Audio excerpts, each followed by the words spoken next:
আজ মুসলিম বিশ্বের সর্বাধিক পবিত্র স্থান পবিত্র কাবা শরীফ বার্ষিক ধৌতকরণ অনুষ্ঠানের মধ্য দিয়ে নতুনভাবে সুশোভিত হবে। এ উপলক্ষে দুই পবিত্র মসজিদের তত্ত্বাবধায়ক সাধারণ কর্তৃপক্ষ অনুষ্ঠানটির পূর্ণাঙ্গ প্রস্তুতি ও কার্যক্রমের বিস্তারিত প্রকাশ করেছে।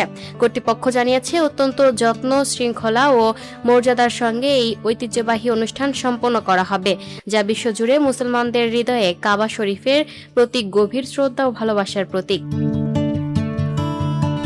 প্রতি বছরের মতো এবারও কাবা শরীফ ধৌতকরণ কার্যক্রম সুপরিকল্পিত কয়েকটি ধাপে সম্পন্ন হবে। প্রথমে প্রস্তুতি পর্বে সকল প্রযুক্তিগত ও প্রশাসনিক ব্যবস্থা সম্পন্ন করা হয়। একই সঙ্গে ধৌতকরণ ও সুগন্ধিকরণের জন্য বিশেষ মিশ্রণ প্রস্তুত করা হয়। এই মিশ্রণে ব্যবহার করা হয় 15 লিটার পবিত্র জমজমের পানি, 15 লিটার তায়েফের গোলাপ পানি, 15 লিটার গোলাপ তেল এবং 100 মিলিলিটার উৎকৃষ্ট মানের উট তেল। এছাড়া ধৌতকরণ চলাকালে কাবা গিলাফ সংরক্ষণের উদ্দেশ্যে দরজার আবরণের নিচের অংশ সতর্কতার সঙ্গে উপরে তুলে রাখা হয়।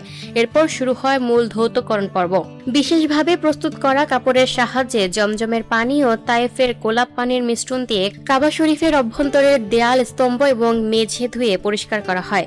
সবশেষে সুগন্ধিকরণ ও ধূপন পর্ব। এ সময় কাবা শরীফের ভেতরের দেয়াল ও কোণাগুলো উৎকৃষ্ট মানের উত্তেল ও আম্বর দিয়ে সুগন্ধিত করা হয়। পরে মনোমুগ্ধকর সুগন্ধি ও ধূপের সুবাসে কাবার অভ্যন্তর ভরে ওঠে।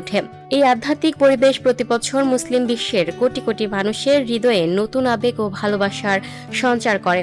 দুই পবিত্র মসজিদের সাধারণ কর্তৃপক্ষ জানিয়েছে, এই মর্যাদাপূর্ণ অনুষ্ঠানকে ঘিরে ব্যবহৃত প্রতিটি উপকরণ ও সরঞ্জাম আগেভাগে সর্বোচ্চ মান বজায় রেখে প্রস্তুত করা হয়েছে। বিশুদ্ধতা, নিরাপত্তা, গোপনীয়তা এবং সেবার সর্বোচ্চ মান নিশ্চিত করে সম্পন্ন করা হবে কাবা শরীফ ধৌতকরণের এই আধ্যাত্মিক আয়োজন।